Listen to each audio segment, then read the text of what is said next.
الحمد لله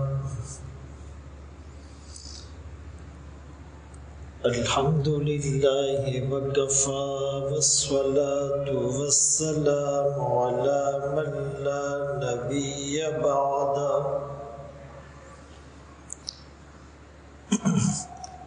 أما بعد فأعوذ بالله من الشيطان الرجيم بسم الله الرحمن الرحيم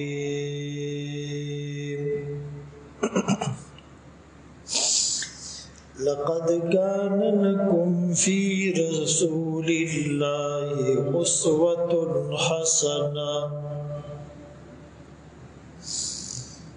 وقال النبي صلى الله عليه وسلم بعثت لأتمم مكارم الأخلاق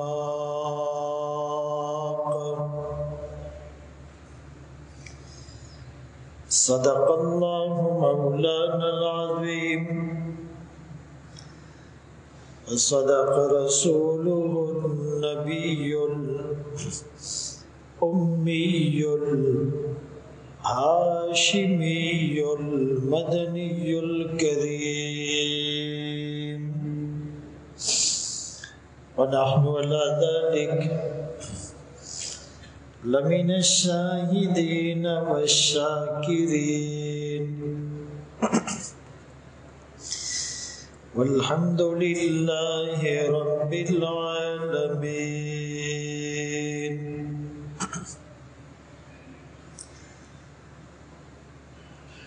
ثنا گو پتا پتا ہے خدا یا دم بدم تیرا،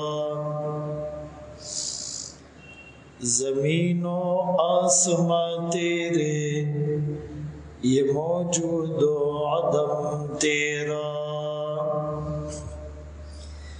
جو دنیا میں تیرا کھا کر شکوے کرے یا رب، تعجب ہے کہ اس پر بھی ہو لطف و کرم تیرا۔ واجب الاحترام عزیزان گرامی، آپ کے سامنے قرآن کریم فرقان مجید کی 21ویں پارے کی سورۃ الاحزاب کی ایک آیت کریمہ تلاوت کی، اور سرکار دو عالم تاجدار مدینہ محمد مصطفیٰ احمد مجتبیٰ صلی اللہ علیہ وسلم کی حدیث مبارکہ پیش کی۔ اس آیت میں اللہ کریم رسول اللہ صلی اللہ علیہ وسلم کی زندگی کو سب کے لیے اسوہ حسنہ قرار دے رہے ہیں کہ اللہ نے اپنے حبیب کی زندگی کو ساری انسانیت کے لیے مشعل راہ بنا کر رکھ دیا کہ تم سب نے اپنی زندگی کو اس نبی کے اسوے پر گزار کر چلنا ہے۔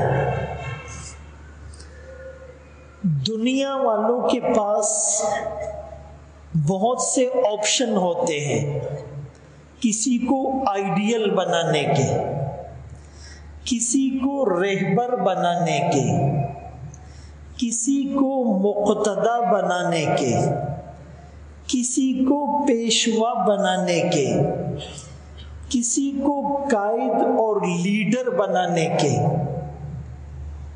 اور ہر آدمی کسی بھی میدان میں اترنے سے پہلے اپنے سے بہتر آئیڈیل کو تلاش کرتا ہے۔ کرکٹ کا کھلاڑی میدان میں اترنے سے پہلے اس فیلڈ میں آنے سے پہلے کسی کو اپنا آئیڈیل سلیکٹ کرتا ہے کہ میں اس کی طرح کرکٹر بنوں گا. وکیل بننے سے پہلے کسی وکیل کو اپنا آئیڈیل منتخب کرتا ہے، اس کی طرح وکیل بنوں گا. سیاستدان بننے سے پہلے کسی سیاستدان کو اپنا آئیڈیل چوز کرتا ہے کہ اس کی طرح سیاستدان بنوں گا. بزنس میں آنے سے پہلے کسی بزنس مین کو چوز کرتا ہے کہ اس کی طرح بزنس مین بنوں گا. عالم بننے سے پہلے کسی عالم کو چوز کرتا ہے اس کی طرح عالم بنوں گا. گویا کہ بہت سے آپشن ہوتے ہیں، ملٹیپل چوائسز ہوتی ہیں، لیکن مسلمانوں کے پاس ایک آپشن ہے، ایک چوائس ہے، اور وہ کمپلسری ہے، مینڈیٹری ہیں، فرض ہیں. بہت سے آپشن، بہت سی چوائسز، بہت سے آئیڈیل نہیں ہیں. ایک آپشن، ایک چوائس، ایک سلیکشن، ایک انتخاب، ایک آئیڈیل، اور وہ محمد الرسول اللہ صلی اللہ علیہ وسلم. مسلمان کی زبان پر یہ جملہ آئی نہیں کہ فلاں میرا آئیڈیل ہے. مسلمان کی زبان لرز جائے جب وہ کسی اور کو اپنا آئیڈیل بنائے. اللہ نے قرآن میں دو ٹوک اعلان کر دیا، لَقَدْ كَانَ لَكُمْ فِي رَسُولِ اللَّهِ أُسْوَةٌ حَسَنَةٌ.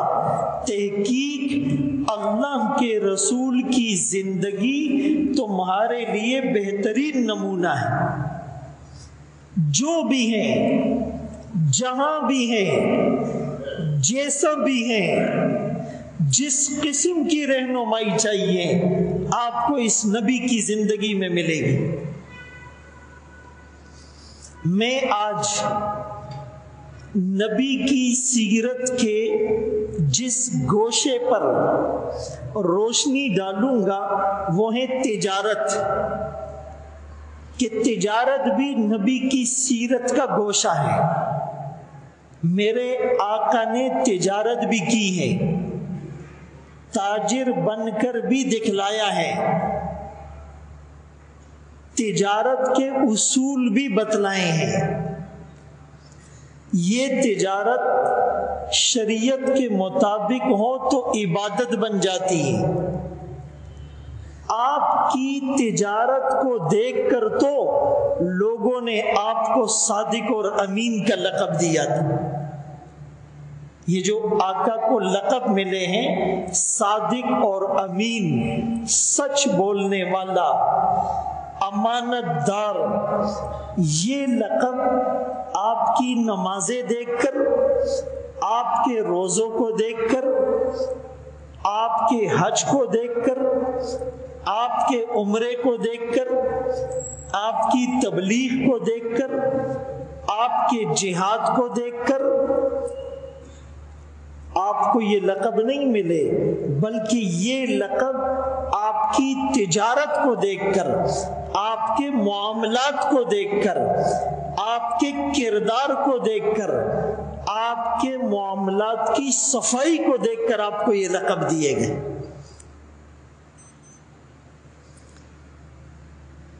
اسی لیے ابن کثیر رحمۃ اللہ علیہ فرماتے ہیں کہ یہ جو آیت ہے، لَقَدْ كَانَ لَكُمْ فِي رَسُولِ اللَّهِ أُسْوَةٌ حَسَنَةٌ، هذه الآية الكريمة أصل كبير في التأسي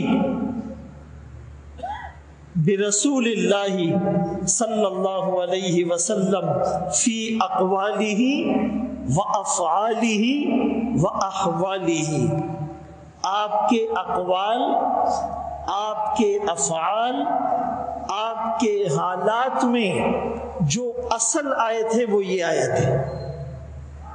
اس سے آپ کی باتیں بھی مراد ہیں، اس سے آپ کے اعمال بھی مراد ہیں، اس سے آپ کے معاملات بھی مراد ہیں. تو یہ جو آقا کی زندگی ہے اس کے بنیادی طور پر دو حصے ہیں، ایک نبوت سے پہلے والا، ایک نبوت کے بعد والا. نبوت سے پہلے والا دور 40 سال. بظاہر تو آقا کو نبوت پہلے سے مل چکی تھی لیکن اس کا ظہور بعد میں ہوا.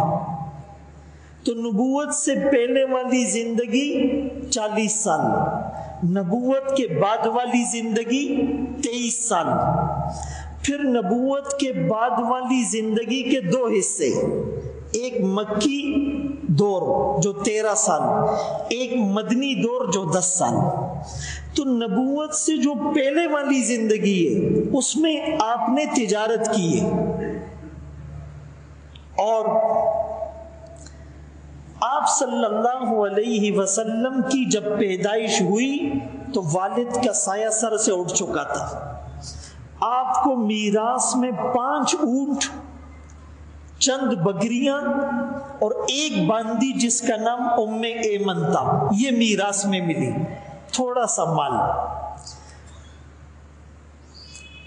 پھر آپ کی پرورش 2 سال تک آپ کے دادا عبد المطلب نے کی، پھر ان کا انتقال ہو گیا. پھر آپ کے چچا ابو طالب نے آپ کی کفالت کی. ابو طالب نے سرکار دو عالم صلی اللہ علیہ وسلم کو اپنے بھتیجے کو اپنے ساتھ شام کا سفر کروایا کہ یہ تجارت کے گر سیکھ لے، تجارت کے نشیب و فراز سیکھ لے، تجارت کی بنیادی باتیں ان کو پتہ چل جائے. اس نیت سے ابو طالب نے اپنے بھتیجے محمد مصطفیٰ احمد مجتبیٰ صلی اللہ علیہ وسلم کو اپنے ساتھ شام کا سفر کروایا. اسی میں ایک راہب سے ملاقات ہوئی. اس نے آقا کے چہرے پر نبوت کی چمک دیکھ لی اور ابو طالب سے کہا کہ اس کو واپس لے جاؤ. شام کے لوگوں نے پہچان لیا، ان کی کتابوں میں اس نبی کی آمد کے تذکرے ہیں، اس کو نقصان پہنچا سکتے ہیں، چنانچہ وہاں سے واپس کر دیے گئے. دوسری دفعہ آپ نے شام کا سفر کیا حضرت خدیجہ رضی اللہ عنہا کا سامان تجارت لے کر. حضرت خدیجہ رضی اللہ عنہا وہ مکے کی مالدار عورت تھی، شریف عورت تھی، اور مختلف لوگوں کو اپنا قاصد بنا کر تجارتی سامان دے کر وہ شام بھیجا کرتی تھی. رسول اللہ صلی اللہ علیہ وسلم کی صداقت، امانت، سچائی کا آپ نے بارہا تذکرہ سن رکھا تھا، چنانچہ خود آفر کی کہ آپ میرا تجارتی سامان لے کر قافلے کا امیر بن کر شام چلے جائیں. اللہ کے رسول صلی اللہ علیہ وسلم چلے گئے. وہاں پر پھر کچھ واقعات ہوئے جن کو حضرت خدیجہ رضی اللہ عنہا کے جو غلام تھے میسرہ، جو آقا کے ساتھ تھے، انہوں نے دیکھا اور آ کر حضرت خدیجہ رضی اللہ عنہا کو وہ واقعات سنائے. ایک واقعہ یہ تھا کہ جب بھی آقا دھوپ میں جاتے تو 2 فرشتے صاحبان بنا کر آپ کے ساتھ ساتھ چلتے. آپ نے جس سے لین دین کیا کوئی سخت بات نہیں کی، کوئی لڑائی جھگڑا نہیں کیا، کوئی بحث نہیں کی. ایک آدمی سے ڈیلنگ میں جب کچھ بات بڑھ گئی تو اس نے کہا کہ آپ لات اور عزا کی قسم کھائیں. مکے والے کھاتے تھے، 2 مشہور بت جنہیں انہوں نے خدا بنا رکھا تھا. تو رسول اللہ صلی اللہ علیہ وسلم نے فرمایا ما حلفت بہما قط، میں نے تو لات اور عزیٰ کی قسم آج تک نہیں کھائی، انی لامر فاعرض عنہما، میں تو لات اور عزیٰ بتوں کے قریب سے جب گزرتا ہوں تو میں ان کو دیکھتا بھی نہیں ہوں۔ اس آدمی نے کہا بات تو آپ نے سچ کی، لیکن یہ مکے والوں میں سے آج تک اور کسی نے نہیں کی۔ اسی طرح آپ نے جب یوں جملہ کہا تو اس آدمی نے کہا ہاں تجدہ احبارنا منعوتا فی کتبہم، کہ ایسے نبی کا اور ایسے دین کا تذکرہ ہماری کتابوں میں ہے جو ہمارے علماء ہمیں بتاتے تھے، تو ضرور آپ کو اللہ نبوت سے سرفراز فرمائیں گے۔ بہرحال جب آپ واپس آئے اور خدیجۃ الکبریٰ رضی اللہ عنہا کو آپ کی تجارت کا انداز بتلایا گیا، نفع بھی پچھلے سالوں کی بنسبت اچھا ہوا، کوئی ناخوشگوار واقعہ بھی پیش نہیں آیا، آپ نے بالکل سچائی کے ساتھ اپنی تجارت کی، تو انہوں نے پھر آپ کو نکاح کا پیغام بھیجا۔ اسی لیے سب سے زیادہ جو چیز ضروری ہے وہ کردار کی صفائی ہے، وہ معاملات کی صفائی ہے، وہ اخلاقیات کی صفائی ہے، وہ معاشرے میں معاشرت رہن سہن کا طریقہ ہے۔ آج مسلمان نے اس کو دین سمجھا ہی نہیں ہے، یعنی دین کا ایک حصہ عبادات اور 3 حصے معاملات ہیں۔ ہدایہ فقہ کی ایک کتاب ہے، اس میں ایک حصہ عبادات ہے، 3 حصے اس کے معاملات پر ہیں۔ قرآن کریم میں سب سے بڑی سورت سورہ بقرہ، 286 آیات، 40 رکوع۔ سورہ بقرہ میں 1000 احکامات بتائے گئے۔ سورہ بقرہ کی سب سے بڑی آیت مداینہ، یا ایھا الذین آمنوا اذا تداینتم بدین الی اجل مسمی فاکتبوہ، اے ایمان والو جب تم کسی سے لین دین کرو، معاملات کرو، تو اس کو لکھو، لکھنے والا بھی عادل ہو۔ تو ان تمام باتوں سے یہ سمجھ میں آتا ہے کہ معاملات کا شریعت میں بہت بڑا رول ہے، بہت بڑا کردار ہے، اور سب سے زیادہ ڈنڈی بھی مسلمان معاملات میں مارتا ہے۔ جتنی کرپشن اس اسلامی ملک میں ہے وہ یورپ میں نہیں ہے، جتنی ملاوٹ ہمارے معاشرے میں ہے وہ غیر مسلموں میں نہیں ہے، جتنی بدعنوانی، رشوت، سود، جھوٹ، جھوٹی قسمیں کھا کر مال بیچنا، عیب چھپا کر مال بیچنا، غصب کرنا، لوگوں کے مال کو ہڑپ کرنا اور ٹال مٹول کرنا اور ٹوپیاں پہنانا اور چونا لگانا اور جو ہے وہ ٹوپی کرانا، جتنا اس معاشرے میں ہے کہیں پر نہیں ہے۔ ہمارے زوال کی ایک وجہ نمازیں نہ پڑھنا بھی ہے، ہمارے زوال کی ایک وجہ قرآن سے دوری بھی ہے، ہمارے زوال کی ایک وجہ لوگوں کے حقوق میں ڈنڈی مارنا بھی ہے، لیکن جو بڑی اور بنیادی وجہ ہے وہ ہمارے معاملات صاف نہیں ہے، ہمارے قول اور فعل میں تضاد ہے، ہم گفتار کے غازی ہیں، کردار میں زیرو ہیں۔ اسی لیے رسول اللہ صلی اللہ علیہ وسلم کی سیرت کا یہ پہلو، یہ گوشہ کہ آپ تاجر رہے، آپ نے تجارت کی اور آپ نے تجارت کے نشیب و فراز بتلائے، یہ آج امت کو بتانے کی ضرورت ہے۔ جیسے حدیث میں آتا ہے کہ نبوت ملنے سے پہلے آپ نے بکریاں چرائی ہے۔ ایک موقع پر آپ نے فرمایا ما بعث اللہ نبیا الا رعى الغنم، آپ اللہ نے جتنے نبیوں کو بھیجا انہوں نے بکریاں چرائی. تو صحابہ نے آپ سے پوچھا آپ نے بھی بکریاں چرائی؟ آقا فرمانے لگے میں نے بھی بکریاں چرائی. اور بکریاں چرانے میں حکمت کہ بکریاں عاجز مخلوق ہے، چرانے والوں میں عاجزی آ جاتی ہے. بھائی اونٹ پالنے والوں میں نخوت اور تکبر ہوتا ہے، اور بکریاں پالنے والوں میں عاجزی ہوتی. خنزیر کا گوشت کھانے والوں میں خنزیر کی صفات آتی ہے کہ ان کی عورتیں غیر مردوں کے ساتھ انہیں پرواہ نہیں ہوتی، اور کتے پالنے والوں میں ان کی صفات آتی ہے کہ وہ جو ہے وہ خود پیٹ بھر بھی جائے کسی اور کو کھانے نہیں دیتے.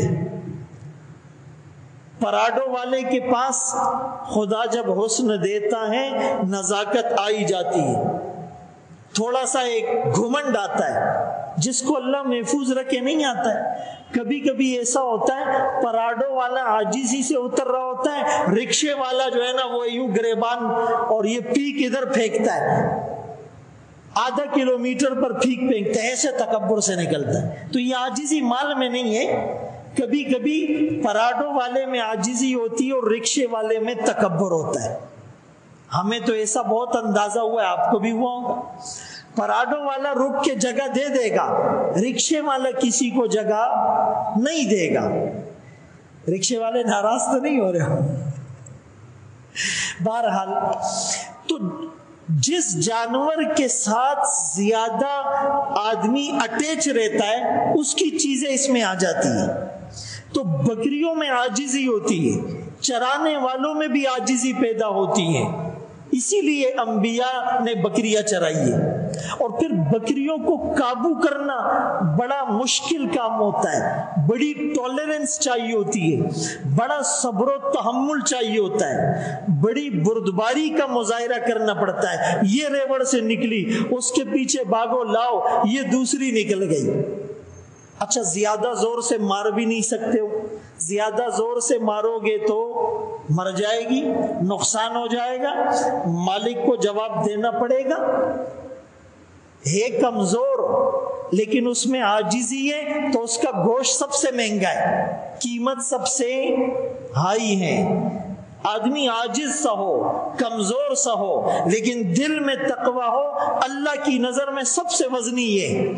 عبداللہ ابن مسعود رضی اللہ عنہ ایک درخت پر چڑھ گئے مسواک کی لکڑی توڑنے، تو ہوا چلی اور ان کا پائجامہ اوپر ہو گیا، پنڈلیاں نظر آنے لگی، باریک سی، لاغر سی، نحیف سی، کمزور سی. تو کچھ صحابہ ہنسنے لگے.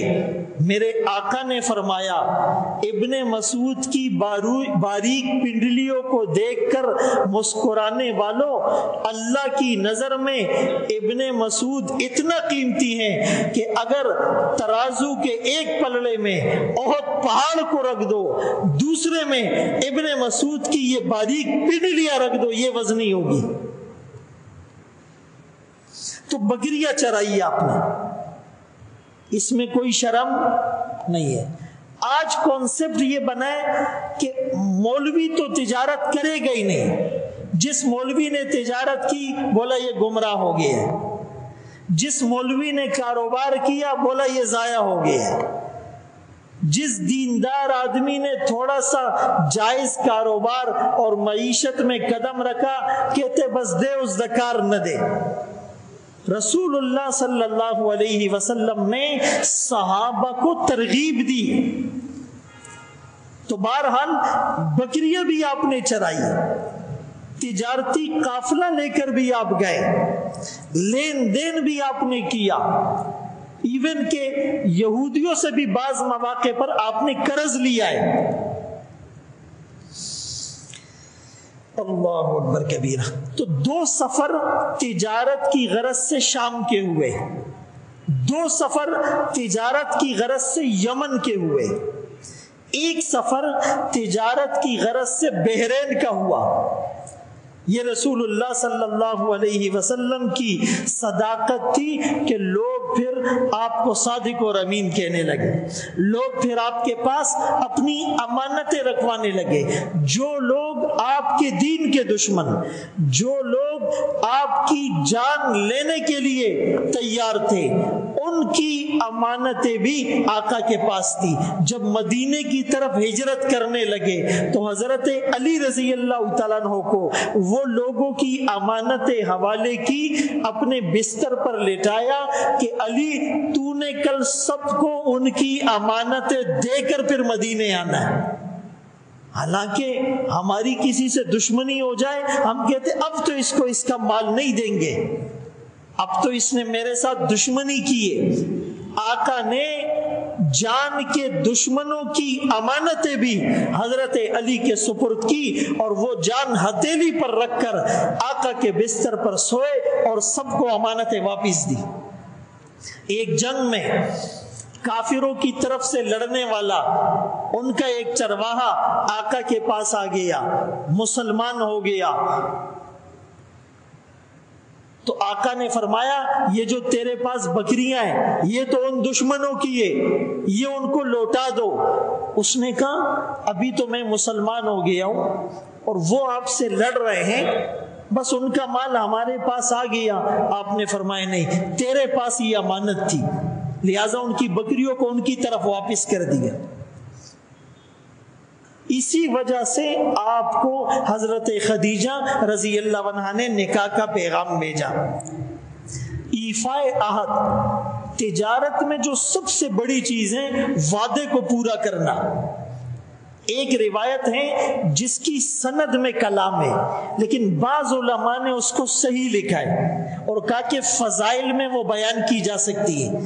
حضرت عبداللہ ایک صحابی تھے، فرماتے کہ ایک دن آقا سے میں نے کوئی لین دین کیا، کوئی معاملہ کیا، تو کچھ رقم میں نے دے دی اور کچھ رقم میرے ذمے واجب الادا تھی۔ تو میں نے آقا کو کہا آپ یہاں انتظار کریں، میں بقیہ رقم لے کر آتا ہوں۔ وہ فرماتے میں گیا تو بھول گیا، 3 دن بعد مجھے یاد آیا کہ میں نے تو وعدہ کیا ہے۔ جب میں نے 3 دن بعد آ کر دیکھا آقا وہی تھے اور فرمایا تم نے مجھے بڑی تکلیف اور مشقت میں ڈالا۔ ہم تو وعدہ کرتے ہیں اور دوسرے دروازے سے نکل جاتے ہیں، بیٹھے ہوئے لیاری میں ہوتے ہیں، کہتے ہیں میں آؤٹ آف سٹی ہوں۔ ایسا ہے نہیں بھائی، بچے کو ہم چیخ چیخ کر بول رہے ہوتے ہیں بیٹا چیخا نہ کرو، خود چیخ کر بچے کو بول رہے ہوتے ہیں بیٹا چیخا نہیں کرو۔ اپنے بچے کو کہتے ہیں کہ جھوٹ نہیں بولا کرو، اور پھر بچے کو کہتے ہیں جاؤ دروازے پر انکل کو بولو ابو جی گھر پہ نہیں ہے۔ آپ مجھے بتائیں یہ بچہ کیسے ہماری بات مانے گا؟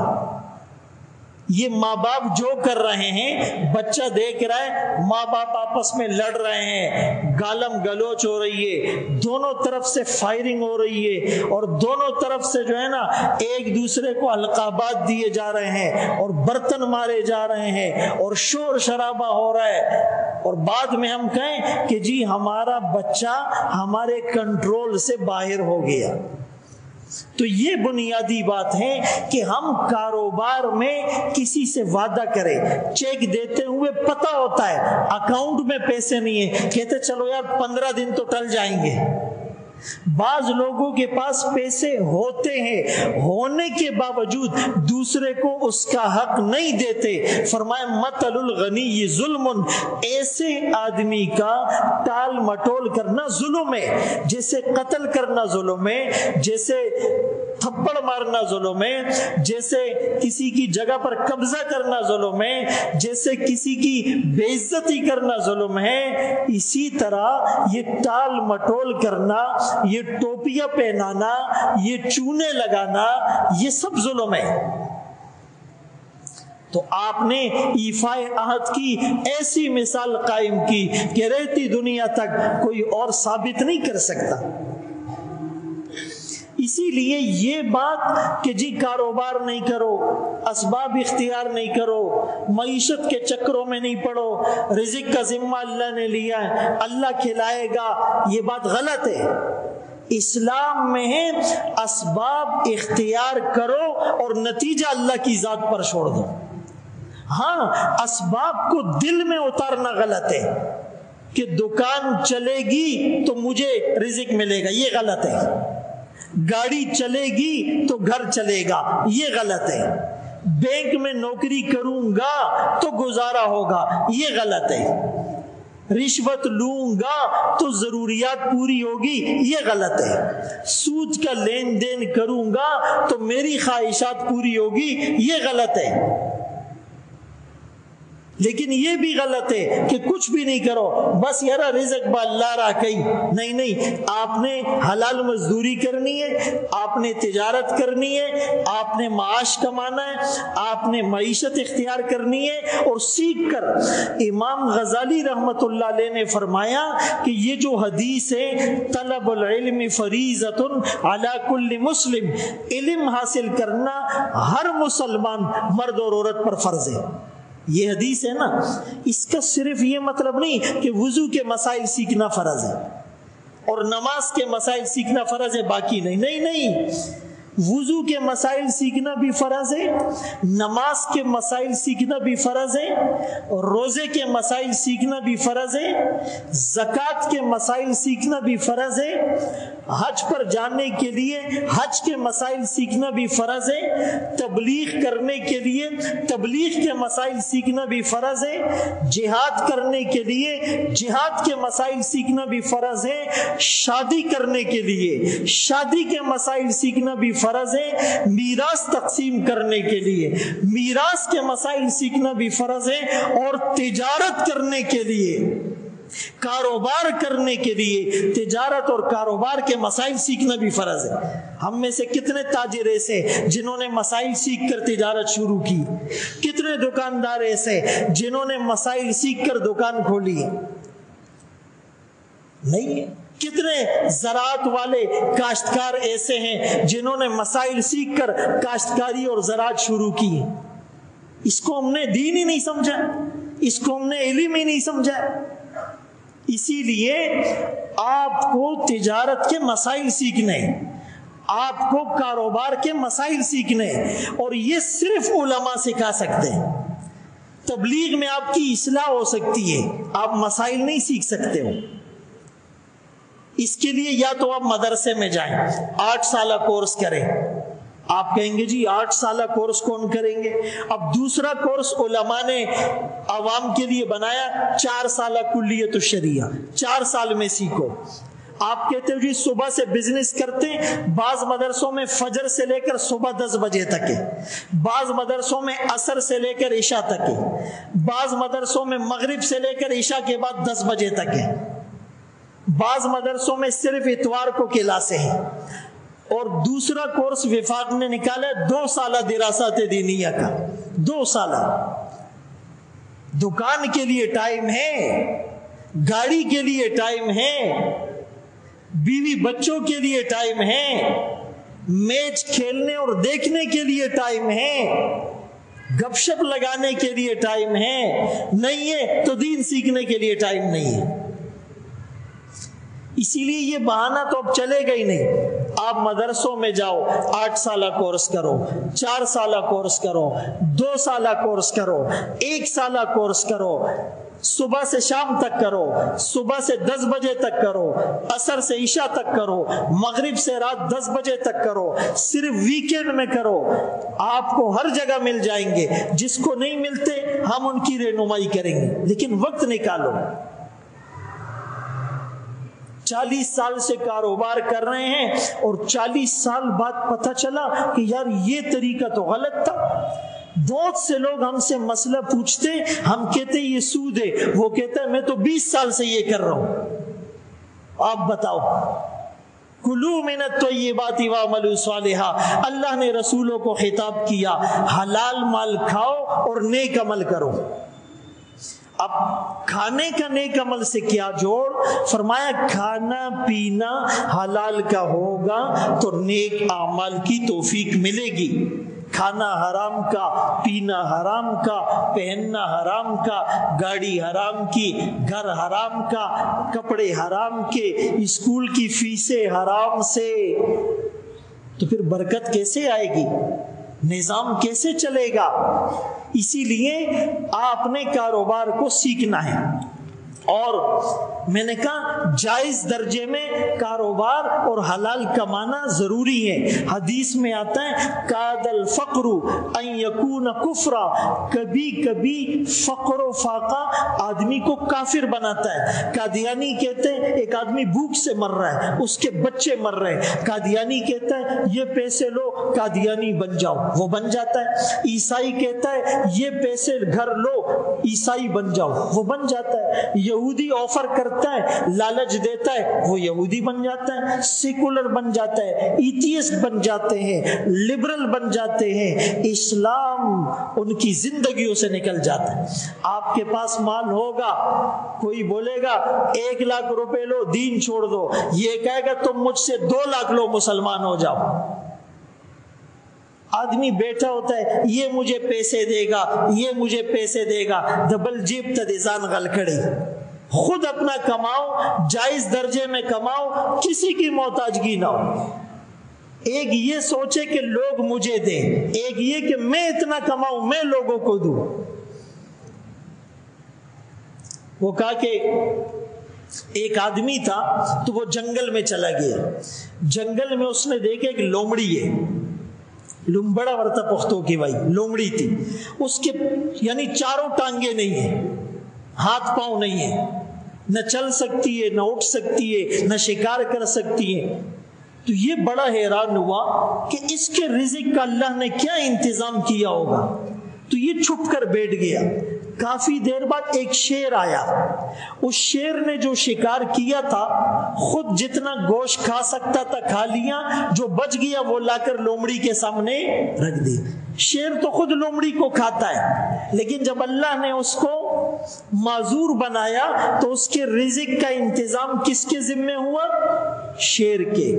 تو اس آدمی نے دیکھا، بولا یار اس کے پاؤں نہیں ہے، ہاتھ نہیں ہے، پھر بھی اس کو اللہ رزق دے رہا ہے، تو میں کیوں محنت کروں؟ میں تو اشرف المخلوقات ہوں، جو اللہ جانور کو کھلا سکتا ہے مجھے بھی کھلا سکتا ہے۔ آ گیا کور والا تھا نن نبات بڑی اٹھائی لنظما، آج کے بعد میں کام نہیں کروں گا، دکان نہیں چلاؤں گا، گاڑی نہیں چلاؤں گا، تجارت نہیں کروں گا۔ اللہ جب جانور کو دے رہا ہے، میں اشرف المخلوقات ہوں، مجھے کیوں نہیں دے گا؟ یہ جو مسجد کے دروازوں پر بیٹھے ہوتے خدا را ان کو دینا گناہ ہے، ممبر پر کہہ رہا ہوں، فتوے کی بات کریں، ان کو دینا گناہ ہے، یہ 40 سال سے مانگ رہے، ان کے پاس ہم سے زیادہ پیسے ہوتے، ان کا دادا مانگتا تھا، پھر باپ مانگتا تھا، پھر یہ مانگتے، بیوی مانگتی ہے، بچے مانگتے، پوتے مانگتے، قیامت تک سلسلہ چلے گا۔ اجی سے مغلے غن تک جیب نہ لاس راؤ باسی کی دیول۔ بہرحال تو اس آدمی نے کہا آج کے بعد میں محنت مزدوری نہیں کروں گا۔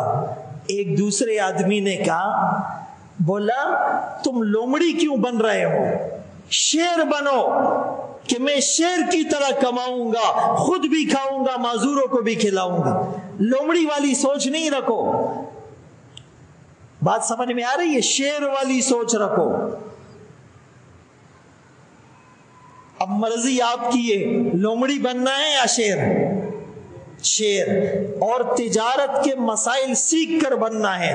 حدیث پاک میں آتا ہے لِكُلِّ أُمَّةٍ فِتْنَةٌ وَفِتْنَةُ أُمَّتِي الْمَالُ، ہر امت کے لیے ایک خاص چیز فتنے کا سبب تھی، کسی کے لیے عورت، کسی کے لیے طاقت، کسی کے لیے صنعت و حرفت، کسی کے لیے عقل، کسی کے لیے حسن۔ میری امت کے فتنے کا سبب مال ہے۔ اس کے 2 مطلب ہے، ایک مطلب یہ کہ مال زیادہ ہوتا ہے تو مستی آ جاتی ہے، اور دوسرا مطلب مال نہیں ہوتا تو نیستی آ جاتی ہے۔ مال ایسا زیادہ ہو کہ اللہ سے دور کر دے، یہ بھی غلط، اور مال ایسا کم ہو کہ لوگ تمہیں خریدے، تمہارے دل میں طمع اور لالچ ہو، گاڑی والے کو دیکھ کر کہتے ہو یہ گاڑی اس کے پاس کیوں ہے، میرے پاس کیوں نہیں ہے، بنگلے والے کو دیکھ کر کہتے ہو اس کا اتنا اچھا بنگلہ ہے میرا کیوں نہیں ہے، کاٹن والے کو دیکھ کر کہتے ہو یہ اتنے مہنگے سوٹ پہنتا ہے میرے کیوں نہیں ہے۔ اسی لیے مال فتنہ ہے، زیادہ ہو تو بھی اور نہ ہو تو بھی۔ انما اموالکم و اولادکم فتنہ، آپ کا مال، آپ کی اولاد آپ کے لیے فتنہ ہے۔ بہرحال سفیان ثوری رحمت اللہ علیہ فرماتے ہیں کہ یہ مال ڈھال ہیں، جیسے تلوار سے بچنے کے لیے ڈھال ہوتی ہے نا، اور گولی سے بچنے کے لیے بلٹ پروف جیکٹ ہوتی ہے، اسی طرح فتنوں سے بچنے کے لیے مال ہے۔ آپ مال میں خود کفیل ہوں گے، کوئی آپ کے ایمان کو خرید نہیں سکے گا۔ ہاں جس کا مال ہو اس کی اصلاح کرے، جائز سرمایہ کاری کرے اور قناعت اختیار کرے، اپنی خواہشات کو کم کرے، ضروریات اللہ غریبوں کی بھی پوری کرتا ہے اور خواہشات بادشاہوں کی بھی رہ جاتی ہیں۔ حدیث پاک میں آیا التاجر الصدوق، وہ تاجر جو سچ بولے گا قیامت کے دن وہ نبیوں کے ساتھ ہوگا، وہ صدیقین کے ساتھ ہوگا، وہ شہداء کے ساتھ ہوگا۔ اتنی بڑی فضیلت ہے تاجروں کو، اگر یہ سچ بولے گا اس کا حشر انبیاء کے ساتھ، صدیقین کے ساتھ، شہداء کے ساتھ ہوگا۔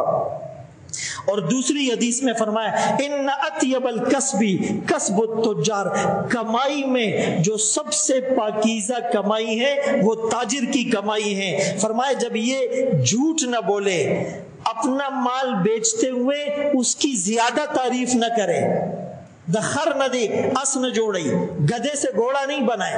جب آدمی اپنا گدھا بیچتا ہے نا، کہتا ہے گھوڑے کی طرح بھاگتا ہے، ٹریلے کی طرح وزن اٹھاتا ہے، جھوٹ نہیں بولو، جو ہے وہ بتاؤ۔ ٹائم کم ہے ورنہ ایک واقعہ سناتا۔ وہ ایک آدمی کا گدھا تھا تو وہ بڑا مریل تھا، نہیں بیک رہا تھا۔ اس نے ایک بروکر کو کہا، بھائی بروکر ناراض نہ ہو، بروکر جو ہے نا وہ مٹی بھی بیچ دیتے ہیں، ہاں۔ تو ایک بروکر کو اس نے کہا یہ میرا گدھا بڑا مریل ہے، کوئی خریدتا نہیں ہے، کچھ کرو۔ اس نے کہا بے فکر ہو جاؤ۔ وہ گدھے کو لے کر چوراہے پر گیا، بولا یہ گدھا ہے، وزن کم ہے لیکن وزن اٹھاتا زیادہ ہے، کھاتا کم ہے لیکن ٹریلے کا سامان لے کے جاتا ہے، لگتا کمزور ہے لیکن گھوڑے سے تیز بھاگتا ہے۔ لوگ جمع ہو گئے، بھائی مجھے بتاؤ میں نے لینا ہے۔ جو مالک تھا وہ کونے میں کھڑا ہوا تھا، وہ آہستہ سے گیا، اس کو کان میں کہتا ہے میرا گدھا اتنا کام کا ہے، میرے کو تو آج پتہ چلا، نہیں بیچنا ہے۔ بھائی زما خر دور ادکار دے، نہیں خرسوما۔ اس نے بولا تیرا گدھا تجھے خوب معلوم ہے، خاموش ہو جاؤ، پل خر در تخ معلوم دے، 2 روپو نہ دے لیکن چونا لگانا۔ تو بھائی ایسا نہ ہو کہ میرا کمیشن ہو، اپنی بوٹی کے لیے دوسرے کا بکرا ذبح کر دیا۔ آپ کو پتہ ہے اس کے بل میں مسئلہ ہے، اس کے کاغذات میں مسئلہ ہے، اس کے لیز میں مسئلہ ہے، اس کی وراثت میں مسئلہ ہے، اس کے ڈاکومنٹس میں مسئلہ ہے، اور میں نے بس اس کو یار چونا لگانا ہے۔ نہیں نہیں نہیں، یہ سارے چونے رہ جائیں گے۔ ایک تھپڑ لگے گا موت کا، ایک چماٹ لگے گی موت کی، سارا نشہ ہرن ہو جائے گا۔ یہ یقین رکھو اللہ حلال کے ذریعے سے دے گا جو نصیب میں ہو۔ تو بہرحال آدمی جھوٹی تعریف نہ کرے اور دوسرے کا مال لیتے ہوئے خواہ مخواہ کے کیڑے نہ نکالے۔ بھائی اگر اس کی چیز اچھی ہے نا تو یہ نہیں کہ نہ یار یہ ایسا ہوتا تو ٹھیک تھا، ایسا ہوتا تو ٹھیک تھا، ایسا نہ ہو۔ اور جھوٹی قسمیں نہ کھائے، جھوٹی قسمیں نہ کھائے۔ فرمایا اگر خریدار سچ بولیں گے اور چیز کو پورا کھول کر رکھ دیں گے، بورک لہ فیہما، ان کی تجارت میں برکت ڈالی جائے گی۔ اور اگر ایسا نہیں ہوگا تو بظاہر مال آئے گا لیکن اس میں برکت نہیں ہوگی۔ حضرت عمر رضی اللہ تعالیٰ عنہ نے اپنے زمانے میں اعلان کیا تھا لا یبیع فی سوقنا من لم یتفقہ فی الدین، فرمایا کہ جس کو تجارت کا علم نہیں آتا وہ ہمارے بازار میں تجارت نہیں کر سکتا. الا من قد تفقہ فی الدین، تجارت کا علم سیکھو تو تجارت کرو گے، ورنہ اجازت نہیں ہے.